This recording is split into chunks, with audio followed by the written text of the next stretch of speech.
Hello friends, welcome to my YouTube channel KL study. Friends, यहाँ पर आज हम देखने वाले हैं महाराष्ट्र ओबीसी कास्ट लिस्ट। ठीक है, इससे पहले हमने आपको बिहार कास्ट लिस्ट बताई थी और बिहार में आपकी जो ओबीसी होती है वो दो पार्ट्स में डिवाइड रहती है, BC1 और BC2। ये सारी जानकारी आपको पिछले वीडियो में दी थी।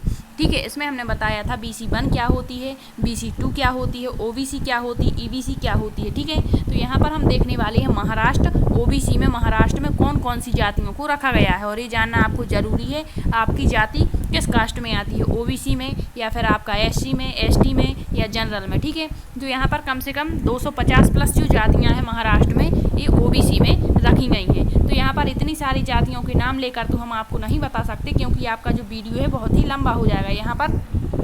यहाँ पर आप देख सकते हैं अल्फ़ाबेट वाइज आपकी यहाँ पर जातियाँ दी गई हैं। सबसे पहले ए मतलब जो आपका अल्फ़ाबेट होता है इससे जो जो जातियाँ आती हैं वो रखी गई हैं।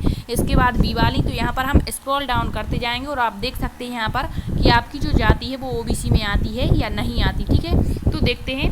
सबसे पहले यहाँ पर देख सकते हैं ए मतलब आपका जो अल्फ़ाबेट ए होता है उससे जो आपकी जाति है वो यहाँ पर दी गई है अलीट कर। ठीक है, तो ए आपकी किस में आती है, OBC में। इसके बाद बी वाले यहाँ पर जितनी भी जातियाँ हैं वो आपकी OBC में आएंगी। यहाँ देख सकते हैं आप कौन कौन सी जातियाँ हैं, क्या आपकी इसमें जाति है या नहीं है। ठीक है, तो यहाँ पर बागड़ी दिया है, बधाई दिया है, फिर इसके बाद में बजनिया दिया है, ठीक है, बाजीगर दिया है। तो ये सारी जातियाँ जो बी से हैं आपकी यहाँ पर दी गई हैं। तो आप देख सकते हैं यहाँ आपकी जाति OBC में है या नहीं है, तो एक बार यहाँ आप देख लें। ठीक है, यहाँ पर 250 प्लस जातियाँ हैं और इतनी सारी जातियों के नाम लेना यहाँ पर पॉसिबल नहीं है। तो आप यहाँ पर एक बार देख लें कि आपकी जाति यहाँ पर OBC में है या नहीं है। ठीक है, और ये जानना आपको ज़रूरी क्यों है, क्योंकि आप यदि किसी भी कॉम्पिटिटिव एग्जाम्स का फॉर्म डालने जाते हैं तो वहाँ पर मतलब वहाँ पर ऑप्शन दिए रहते हैं, कभी कभी इंग्लिश में ना दे करके हिंदी में दे देते हैं पिछड़ा वर्ग, ठीक है, अन्य पिछड़ा वर्ग, या फिर दे देते हैं अनुसूचित जाति, अनुसूचित जनजाति। तो ये आपको जानना जरूरी रहता है। ठीक है, बी के बाद C अल्फ़ाबेट से जो जो जातियाँ आती हैं वो यहाँ पर दी गई हैं। इसके बाद डी वाली देख सकते हैं आप कितनी जातियाँ यहाँ पर आपकी OBC में आती हैं, दांगी दिया है यहाँ पर। ठीक है, इसके बाद आप देख सकते हैं जी वाली जातियाँ मतलब G अल्फ़ाबेट से जो जातियाँ आती हैं। इसके बाद आप देख सकते हैं यहाँ पर H वाली, ठीक है, जी के बाद H वाली जातियाँ देख सकते हैं J। इसके बाद यहाँ पर आप देख लें आपकी जाति इसमें आती है OBC में या नहीं आती। ठीक है, यहाँ पर हम स्क्रॉल डाउन कर रहे हैं। यहाँ पर जैसे के वाली ये जाति दी गई है कोली। ठीक है, कोली के बाद मतलब इसकी कुछ उपजातियाँ भी होती हैं तो जो उसी वर्ग में आती हैं। ठीक है, जैसे लोधी होता है तो लोधी की भी कई जातियाँ होती हैं, उपजातियाँ। लोधी में भी कई मतलब वर्ग बटे हुए होते हैं, तो ये सारी आपकी OBC में ही डाली जाती हैं। ठीक है, यहाँ पर फिर आप देख सकते हैं के बाद में आपका जो भी अल्फ़ाबेट आता है उससे एल से जो जो जातियाँ आती हैं। ठीक है, लखेरा है, यहाँ पर लारी है, इसके बाद लड़िया है, मतलब ये सारी जातियाँ आपकी किस में आती हैं, OBC में। इसके बाद M से देख सकते हैं, M के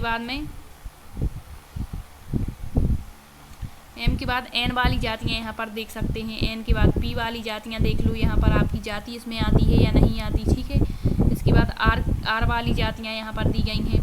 तो आप अपनी जाति यहाँ पर मिला लें और आपकी जाति इसमें आती है OBC में या नहीं आती। यदि इसमें नहीं आती तो SC में या ST है, तो सभी को पता होता, फिर भी जानना जरूरी है कि आप किस वर्ग में आते हैं। ठीक, यहाँ पर देख लें S वाली जातियाँ दी गई हैं। ठीक, फिर इसके बाद जैसे यहाँ पर इतनी सारी जातियाँ, तो इसी का वर्ग होता है। ठीक है, पूरा का पूरा ये जो वर्ग है ये सारा आपका OBC में आता है।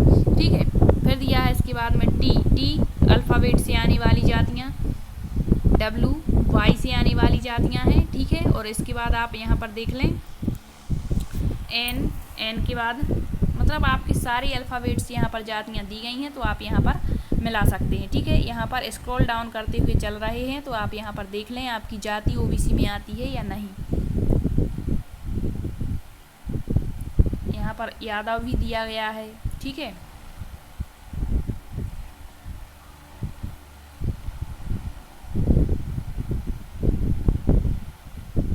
आपकी जाति जिस भी अल्फ़ाबेट से आती है आप वहाँ का स्क्रीनशॉट ले लें और यहाँ पर देख लें कि आपकी जाति OBC में है या नहीं है। ठीक है,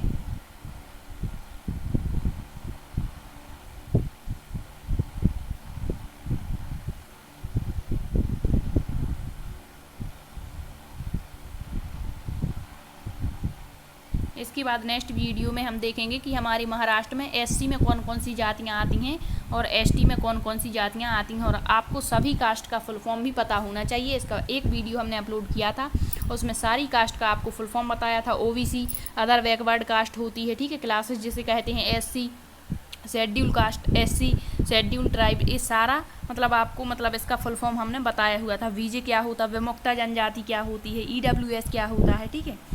तो यहाँ पर आप यहाँ पर देख लें आपकी जाति ओबीसी में है या नहीं है, और आपकी जो जाति है जिस भी मतलब अल्फ़ाबेट से आती है उसका आप स्क्रीनशॉट लेंगे तो आप वहाँ पर अच्छे से देख पाएंगे, ठीक है। यहाँ पर बहुत सारी जातियाँ हैं 250 प्लस जिनको ओबीसी में रखा गया है आपके महाराष्ट्र में, ठीक है। तो हर राज्य में अलग अलग मतलब जो कास्ट लिस्ट होती हैं तो इसमें थोड़ी सी मतलब बदलाव रहता है। कहीं कहीं पर कुछ जो जातियाँ होती हैं उसको ओबीसी में डाल देते हैं, कुछ को अनुसूचित जाति जनजाति मतलब जो आर्थिक रूप से पिछड़े हुए होते हैं उनको एससी एसटी में डालते हैं, ठीक है। जब वहाँ की पोजीशन ठीक हो जाती है तो उनको उठा करके ओबीसी या फिर अदर कास्ट में भी डाला जाता है, ठीक है। तो इस कारण से इनमें हर वर्ष थोड़ा सा बदलाव होता रहता है, ठीक है। एक दो जातियाँ ऐसी होती हैं जिनको ओबीसी से एससी में कर देते हैं, एससी से एसटी में कर देते हैं, ठीक है, इस तरह से। तो इस कारण से हमें ये जानना ज़रूरी है। और आप यहाँ पर देख सकते हैं 261 जो जातियाँ हैं यहाँ पर आपकी ओबीसी में रखी गई हैं। कहाँ पर, आपके महाराष्ट्र में, ठीक है। इससे पहले हमने आपके जो बिहार राज्य है उसकी जो कास्ट लिस्ट है वो बता दी थी, एससी एसटी ओबीसी सारी जातियों के बारे में, ठीक है। आई होप आपको ये सेशन अच्छा लगा हो। Thank you.